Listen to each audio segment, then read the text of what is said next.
En fait, ce qu'il y a de surprenant avec moi, c'est que j'ai fait une bonne partie de mes études d'abord en Afrique, au Cameroun, mon pays natal, jusqu'à une année de licence en 1993. J'ai une licence de l'Université de Yaoundé en philosophie, option économie, spécialisation histoire de la philosophie. Puis par la suite, je suis un produit de l'Université de Côte d'Ivoire.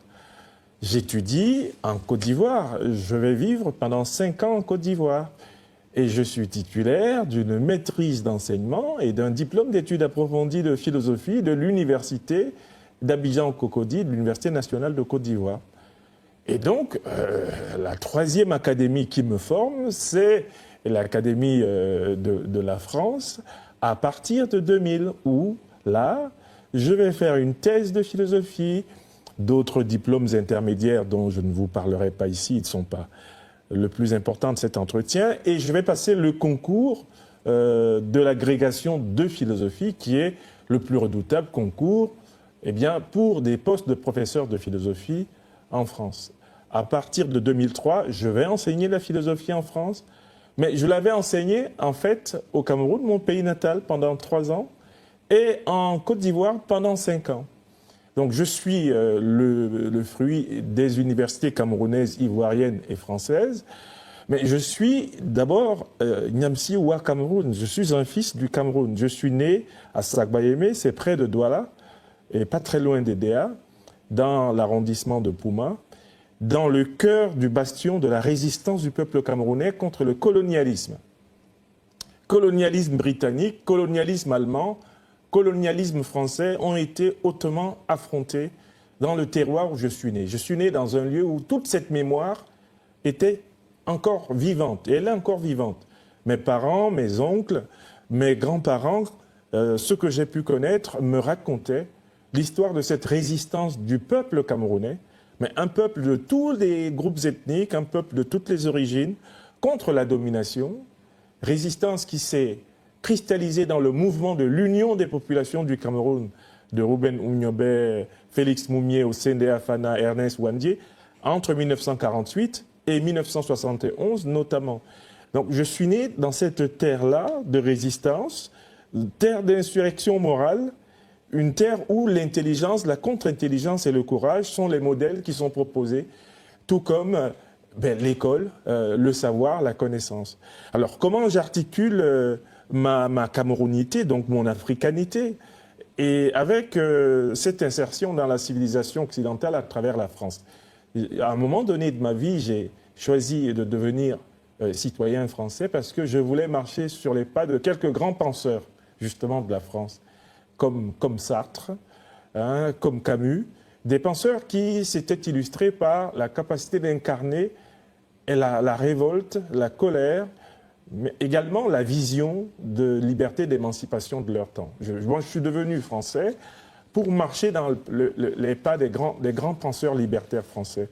Dans mon pays natal, le Cameroun, c'est la dictature d'Ahidjo, ensuite celle de Paul Biya. Et par la suite, eh bien... Je pense qu'on aura l'occasion de revenir justement. On reviendra sur ce qui se passe au Cameroun. Et donc, en résistant à cette dictature comme étudiant, j'étais membre de base du Parlement des étudiants camerounais, je me rends compte que j'aurais besoin à la fois du support intellectuel, la capacité de comprendre, d'expliquer, de faire comprendre, mais également que j'aurais besoin de la stabilité matérielle et sociale. Donc ma vie a toujours été un arbitrage entre ce qui est nécessaire pour que je sois autonome, que je m'occupe dignement de moi-même et de ceux que la vie m'a confiés. J'ai fondé une famille, je suis père de 4 enfants, époux et père de 4 enfants. Mais de l'autre côté, il fallait que je participe à ce qu'il y a de grand dans mon pays, dans mon siècle. Et c'est comme ça que j'ai épousé la cause de l'émancipation totale de l'Afrique, c'est-à-dire la véritable décolonisation. Donc en fait, on peut dire que la vie de citoyen africain, citoyen français, la vie d'intellectuel, d'abord étudiant, par la suite professeur, écrivain, politique engagé, conseiller politique, cette vie-là, elle a une unité fondamentale, c'est la soif de mettre la connaissance au service de la liberté et au service de l'amour. Que vous êtes. Alors, très tôt dans Justement. ma vie, je me suis posé la question de savoir à quoi ça servait de vivre. Ben, nous vivons tous à la base, hein, sans l'avoir choisi. Nous recevons la vie comme un accident, une contingence. Les plantes vivent, tous les autres animaux vivent, l'homme aussi vit. Et moi, ma question, c'était, toi, pourquoi vis-tu? Vers ma 11e année, certains événements de ma vie privée m'ont amené à penser que je vivais pour apprendre, je vivais pour comprendre, je vivais pour aimer et pour agir, de telle façon que ce que j'ai appris, ce que j'ai compris, que cela se réalise. Et donc en fait, l'unité de ma personnalité est dans cette spiritualité de base. J'apprends toujours, je cherche toujours à comprendre. Une fois que j'ai compris, je choisis et je m'engage à agir et j'agis toujours pour rendre possible une civilisation humaine beaucoup plus bienveillante, beaucoup plus aimante. Alors, on me connaît sous plusieurs casquettes, l'écrivain de nouvelles littéraires, de pièces de théâtre, l'écrivain d'essais philosophiques, d'essais politiques, le conférencier qui se balade sur tous les continents, l'animateur de conférences sur les réseaux sociaux, près de 500 000 abonnés sur YouTube, près d'1 million au total sur Facebook, plus de 100 000 sur TikTok. On me connaît sous toutes ces casquettes-là, mais je ne suis en fait que le même homme, animé par la même soif de vivre une vie qui aura eu du sens parce qu'il aura toujours appris, qu'il se sera efforcé de comprendre, qu'il aura aimé et qu'il aura agi. Quelle décision? Oui, le 1er septembre 2025, j'ai rendu ma démission de mon poste de professeur agrégé de philosophie de l'enseignement public français, poste que j'assurais depuis 2003, date de ma réception au concours de l'agrégation de philosophie dans l'Académie de Poitiers. En effet, à partir du mois de mai 2021, j'ai été l'objet de persécutions administratives, politiques, directement instrumentalisées par le pouvoir politique français, par le président Macron et son équipe, qui sont partis d'une analyse dans ce qu'ils ont appelé leur guerre informationnelle contre les panafricanistes. Ils sont partis d'une analyse, la perte d'influence de la France en Afrique serait due essentiellement à l'action de personnes qui, à travers des livres, à travers des vidéos, à travers des images, critiquent la politique de la France en Afrique. À partir de cette analyse superficielle de la chute de l'influence de la France en Afrique, ils ont fait une liste de gens qui devaient payer pour avoir provoqué la dégringolade de l'ancienne puissance négrière, coloniale et néocoloniale et impérialiste. J'ai eu le malheur d'être dans cette liste. À partir de cet instant, alors même que sous les présidents Chirac, Sarkozy, Hollande, avant le président Macron, j'écrivais des livres, j'en ai écrit plus d'une quarantaine, critiquant la politique africaine de la France.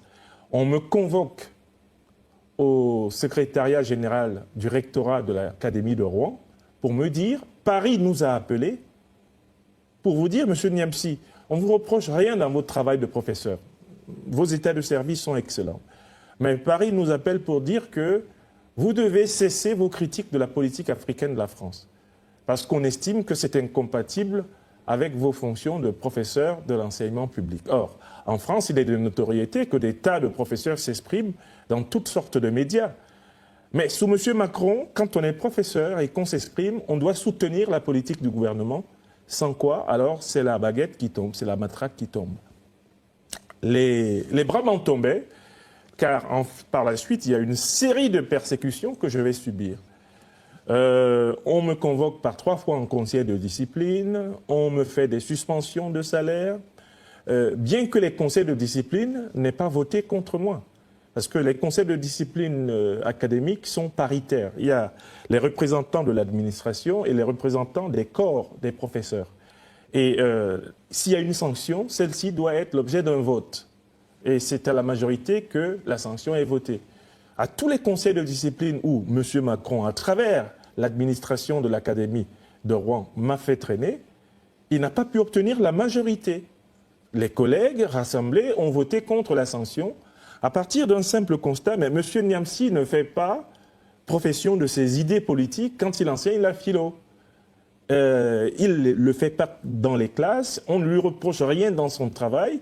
Vous lui reprochez ce qu'il publie sur Facebook, ce qu'il publie sur Twitter, X ou sur YouTube ou sur TikTok, mais ça, c'est le tribunal correctionnel qui peut en aviser. Ce n'est pas vous, en tant que président de la République, qui avez à dire aux professeurs les opinions politiques qu'ils ont à avoir. Alors, par la suite, je vais avoir des suspensions de comptes, tous mes comptes bancaires fermés sans motif. Je me retrouve avec une solde de fonctionnaires qui est versée, mais pas de compte pour la recevoir. Ça pendant 3 mois. Je vais avoir des suspensions de salaire. On me prive pendant 3 mois de salaire. Je vais avoir par la suite, et ça continue, des harcèlements aux aéroports. Quand j'entre en France et quand je sors de France, j'ai toujours des gardes à vue qui vont de 15 à 30 minutes. Là, en venant en Russie, cette fois-ci, j'ai fait l'objet d'une rétention inexpliquée de mon passeport et de mes cartes d'embarquement pendant 30 minutes par des agents de police qui recevaient des ordres d'une personne invisible qu'ils écoutaient au téléphone. Et c'est comme ça depuis 5 ans. Ils ne se sont pas arrêtés là. Ils ont augmenté arbitrairement mes impôts. Je suis passé d'impôts que je payais à 6 ou 7 000 euros pour l'impôt sur le revenu avec des revenus stables. Je suis passé de ça au triple. Ils ont augmenté de presque 150% mes impôts.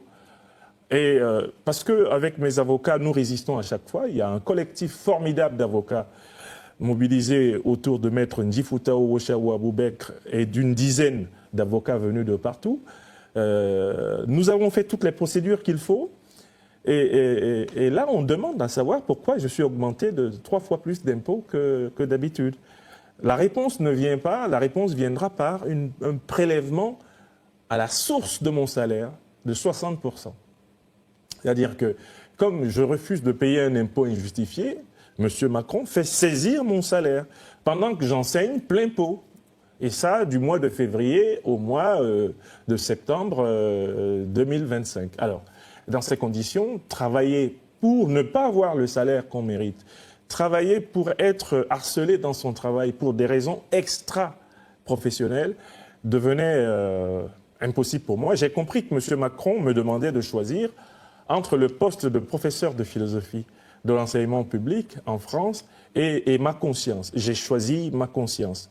Et je pense pouvoir montrer, et je le montrerai, qu'un Africain, qui plus est un intellectuel, un philosophe, a vocation à vivre conformément à sa conscience et à s'organiser pour satisfaire ses besoins sociaux, économiques, ses besoins culturels, ses besoins professionnels, sans renoncer à sa liberté de penser. C'est ce choix que j'ai fait. C'est un choix difficile, mais c'était un choix nécessaire. Et il permet aussi à beaucoup d'autres Africains et d'Africaines qui sont devenus des citoyens européens, américains, je ne sais pas, citoyens de tous les pays étrangers, de comprendre que nous n'avons pas à vendre notre âme parce qu'on nous a accordé de devenir des nationaux d'un pays d'adoption ou d'exercer notre fonction dans ce pays. Nous ne sommes pas des mendiants, nous sommes des consciences, nous sommes des personnes. Et le continent dont nous venons est le plus riche du monde. Il n'y a aucune raison qu'on nous pitié. Est-ce que c'était un lieu sûr ? Mais la réponse est toute simple, Mariam. Est-ce qu'il y a un lieu sûr sur la Terre ? Le World Trade Center, c'était un lieu sûr, non ? Moscou, la ville où nous sommes, a connu des attentats terroristes, non ? Paris, le Bataclan, 13 novembre 2015, il n'y a pas eu d'attentat terroriste ? Mais par ailleurs, pour ceux qui résistent contre les pouvoirs, mais combien d'Africains, combien de résistants africains ont trouvé la mort, justement, en Afrique et combien ont trouvé la mort en Europe ? Moi, je pense qu'il n'y a pas de lieu sûr pour celui qui résiste. Il n'y a pas de lieu sûr. Il n'y a pas de confort dans la résistance. Il n'y a pas un endroit où on peut se cacher en disant « en résistant ici, il ne peut rien m'arriver ». Moi, j'ai réglé cette question-là, la question de la peur pour ma vie, ou pour la vie des miens, je la résous sur le plan du destin et de la spiritualité. Nous mourrons le jour où il faut que nous soyons morts. Et peu importe la manière dont nous avons vécu, il y a un jour où il faut que nous soyons morts. Ça ne veut pas dire qu'on doit être imprudent, mais moi je dis qu'il y a des millions d'Africains qui vivent dans les diasporas Si chaque fois que nous sommes l'objet de persécution, nous battons en retraite, nous qui pourtant portons la parole de ces opinions, de ces communautés africaines, quel est le message que nous envoyons? Si moi, je dois trembler parce que M. Macron me persécute, ces millions d'Africains de France, dont certains sont devenus des Français, ils vont devenir esclaves si je me soumets. Si je fuis, par exemple. Si je prends mes jambes en mon cou, après avoir été celui qui dit « faisons-nous respecter », en France comme partout ailleurs, en défendant l'idéologie panafricaine, nous n'avons pas à raser les murs du monde. Les Africains viennent de la première civilisation de l'humanité. L'humanité, la Terre a été peuplée à partir de l'Afrique. Nous n'avons pas à raser les murs, à baisser les yeux. Nous avons à être fiers de ceux de nos ancêtres les plus glorieux, de tous ceux qui nous ont précédés et qui ont fait respecter les Africains partout sur la Terre. Donc pour moi, la question de la sécurité, elle se pose partout. Elle se pose ici, elle se pose en Afrique, elle se pose en France. Et mon destin personnel à moi, je crois qu'il dépend de 3 facteurs.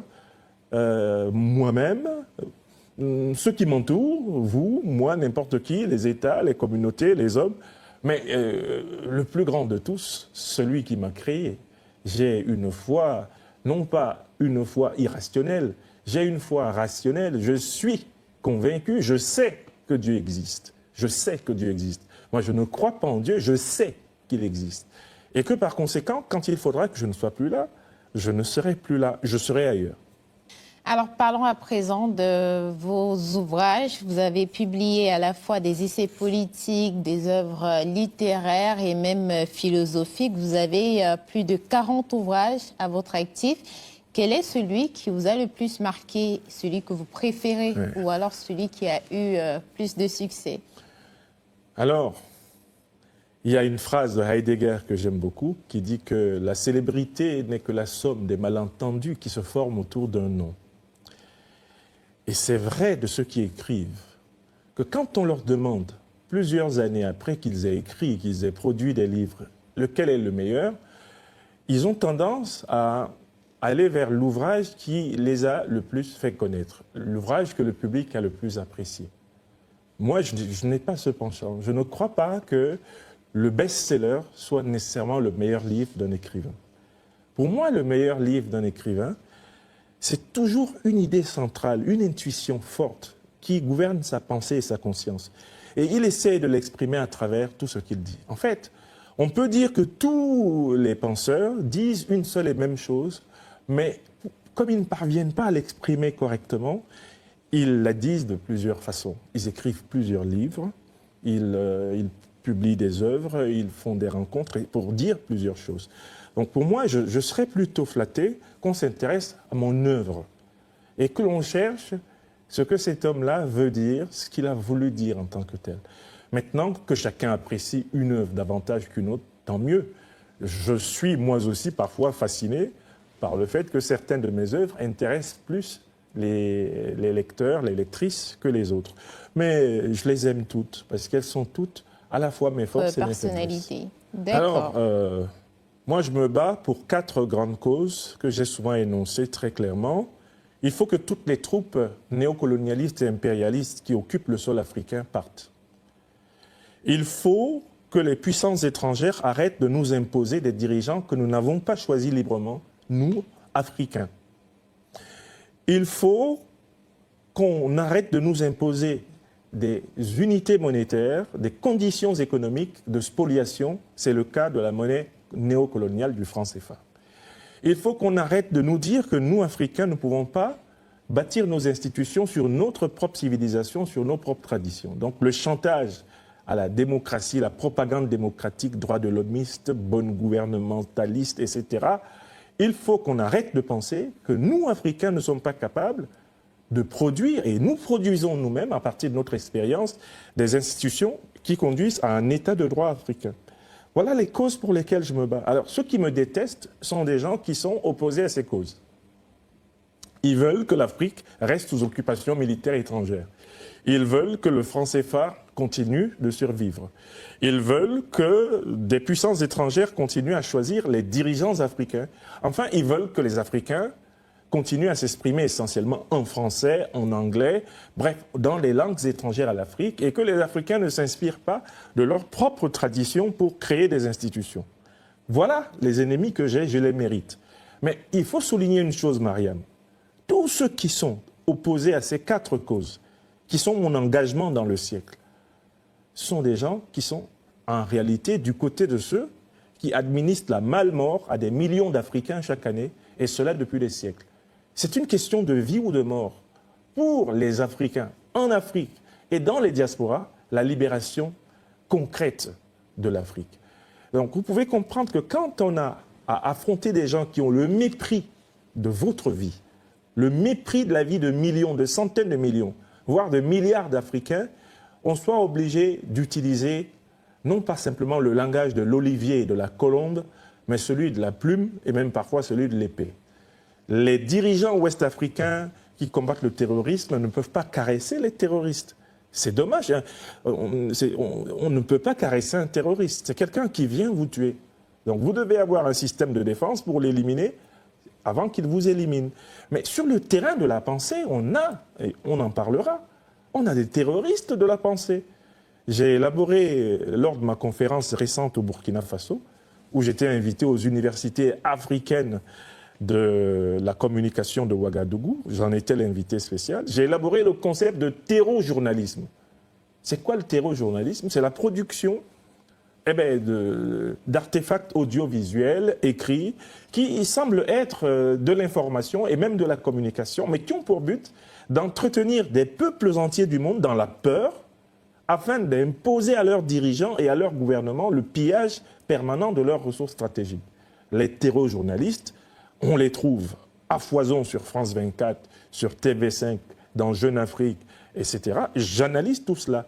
Mais alors, ces gens-là, vous vous rendez compte, ils sont co-responsables de tragédies humaines.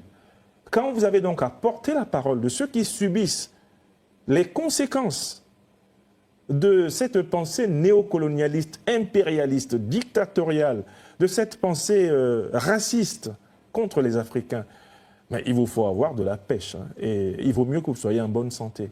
Parce qu'ils ne vous feront pas de cadeaux et vous n'avez aucune raison de leur en faire. C'est une lutte à mort. C'est une lutte à la vie, à la mort, entre l'Afrique et ses ennemis. Alors, on me reproche d'être tranchant, bien souvent quand on se trouve du côté des ennemis de mon peuple, des ennemis de ma communauté, de ceux qui veulent que les Africains soient des subalternes éternels. Pour tous les autres, ceux qui partagent avec moi cet idéal de fraternité, de solidarité, de vérité et de justice, je crois que je suis l'un des hommes les plus doux que l'on puisse connaître.